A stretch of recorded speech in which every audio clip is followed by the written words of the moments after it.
Welcome to another amazing episode of DHNN. We're your hosts for this week. I'm Holly Raposo. And I'm Kyle Silva. On this week's episode, we have an interview with Mr. Russell about internships. Also, our film classes recently did film reviews on Avatar: Way of Water. News, weather, sports, and much more. DHNN starts right now.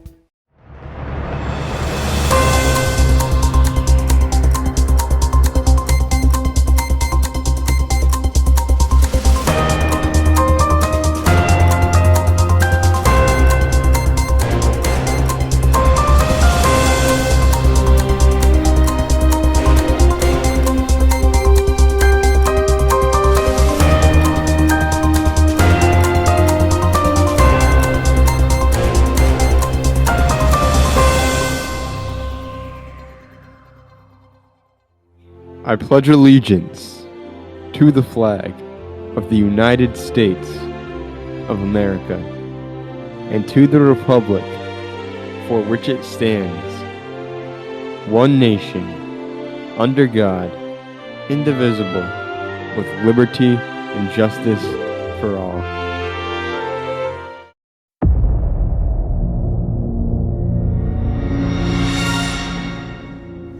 Here are this week's announcements.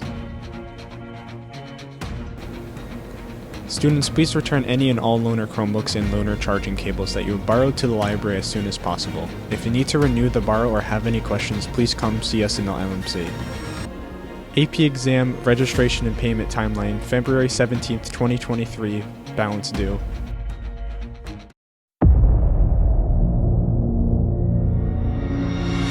Recently, our film classes went to see Avatar: Way of Water and did film reviews on the movie.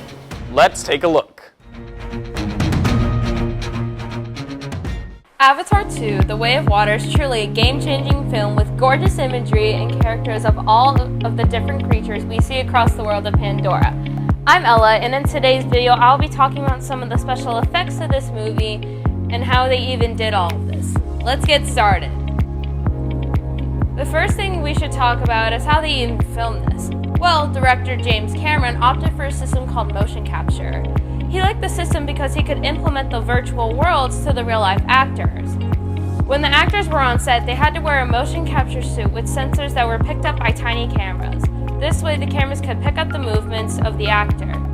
To really get into their Na'vi form, the actors were professionally trained in dance, archery, combat, and even the Na'vi language. The next thing that should be talked about was how they did this but underwater. James Cameron had the production team build a 900,000-gallon water tank to allow the actors a lot of space to shoot the scenes they needed.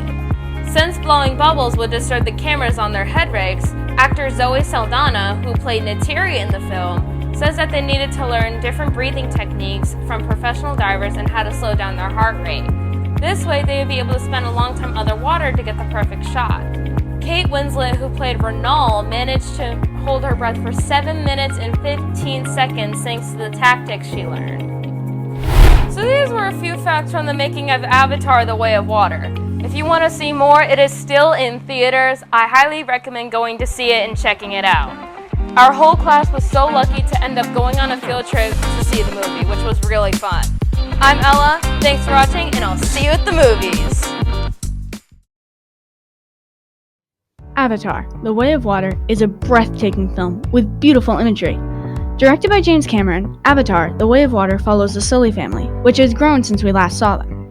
Jake and Neytiri now have 4 children: Neteyam, the oldest golden child; Loak, the rebellious middle child; Kiri, Grace's child, adopted by the Sully family; and Took, the young and curious child. I'm Sophia, and today we will be talking about how this movie was made. To make this movie, it was quite a process. First of all, let's talk about the cost. This film cost around $350 to $460 million to make, mainly because of all the high-maintenance animation. Speaking of, let's move on to the animation part of this film.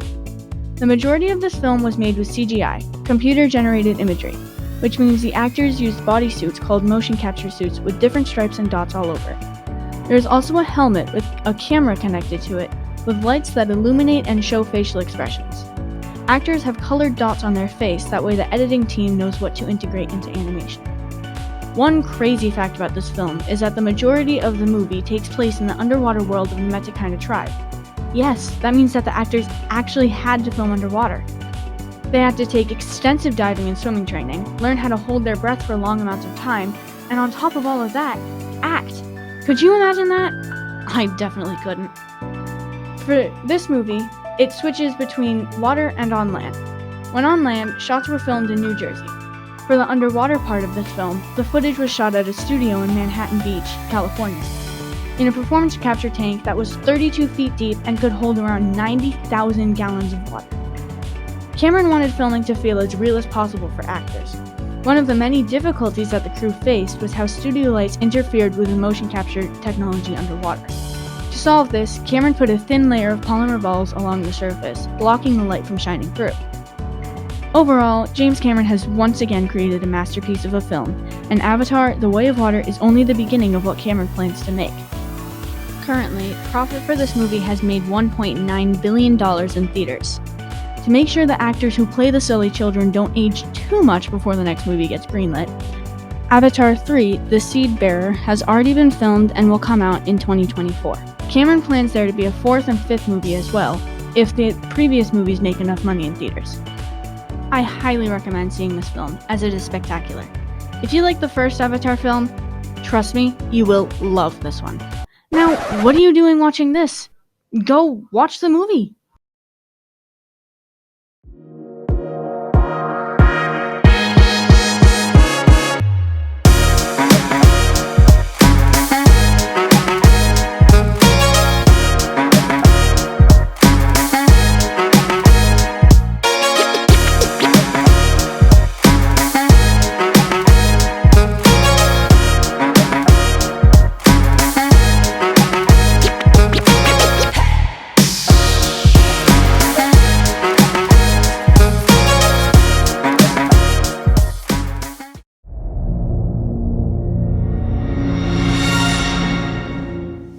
It's time for your 7-day forecast. Hello, I am Madam Souza, and this is this week's forecast for January 30th to February 5th. On Monday, it will be 42 and partly cloudy. Tuesday, it will be a high of 43 and partly cloudy. Here's the rest of the weather for this week. Wednesday, high of 42 and rainy. Thursday, high of 36 and rainy. Friday, a high of 28 and partly cloudy. Saturday, high of 26 and partly cloudy, and Sunday, a high of 29 and snowy. Back to you.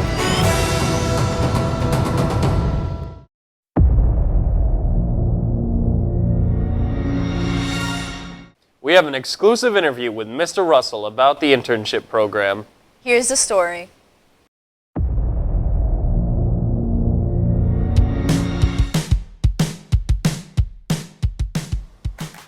Welcome back. Today on this episode of Rhinology, I'm fortunate to have two of Mr. Russell's interns, Sydney Downs and Evan Manise. How are you two doing today? Good, how are you? Great, Good. Thanks. And I wanted to bring them down and, in conjunction with Mr. Russell, to kind of get students plugged in into the internship program here at the high school, where seniors can leave the building or stay in the building and learn about some things for their future career and something they may want to do in their secondary education. So Sydney, we'll start with you. What do you do outside of the high school? Outside of high school, I intern at Citizens Bank corporate offices with my mom for risk management to make sure everyone gets their right amount of money and make sure there's no problems with that. And how did you start initially in the program? Finance has always been something that you need to know in life, and it's just something that's good to know and have a bigger knowledge about it. And is it something that you'd want to continue with in college? Possibly. And we'll go to you, Evan. What do you do outside of the high school? So I work with a civil engineering company. I'm one of their high school interns. So I basically start getting experience with CAD, and I'm drawing up mortgage plot plans, which is a more detailed plan essentially for lawyers to bring to the bank and then see how much a plan is valued for. Now, is that something that you're considering of doing as a career? I've kind of been more interested in a broader engineering sense, but as I've gotten experience, it's something that I've learned more about, and now I'm leaning more towards of a different engineering style, but it's good to gain experience in everything because engineering is so broad.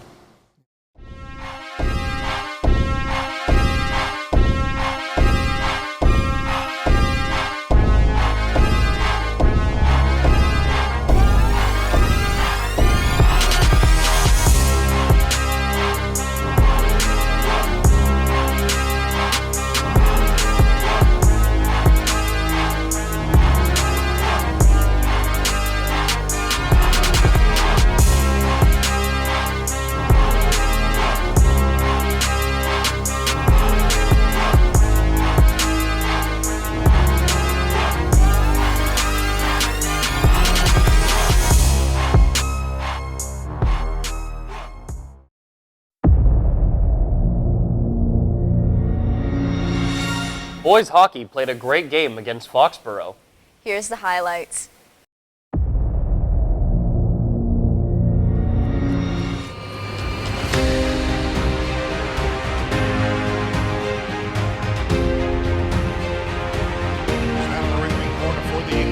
Circle out in front, tip, saved by Martyr. Score on the rebound!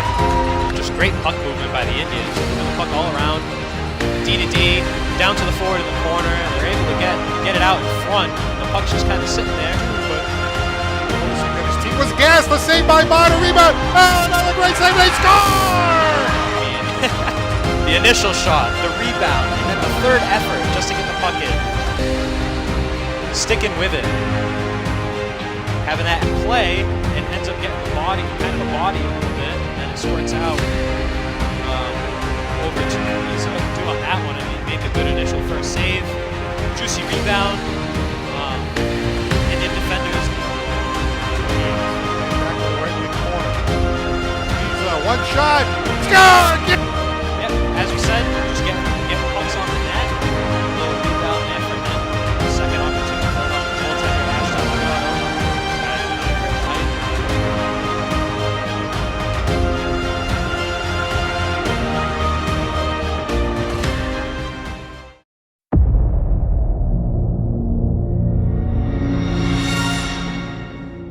It's time for the lunch show.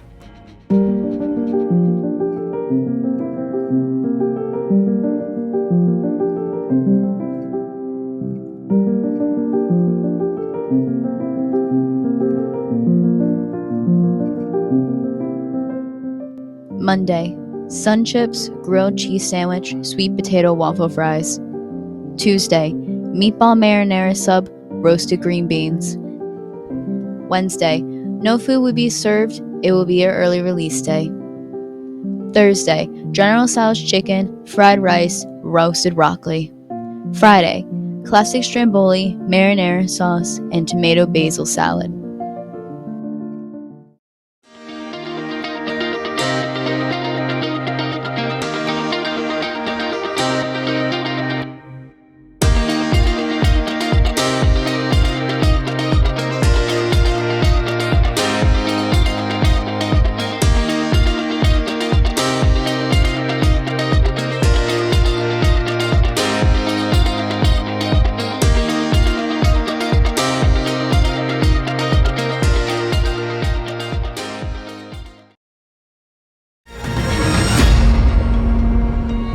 That's it for this week's episode of DHNN. Tune in next time where we interview with students of the TEDx Club to talk about the upcoming TEDx event.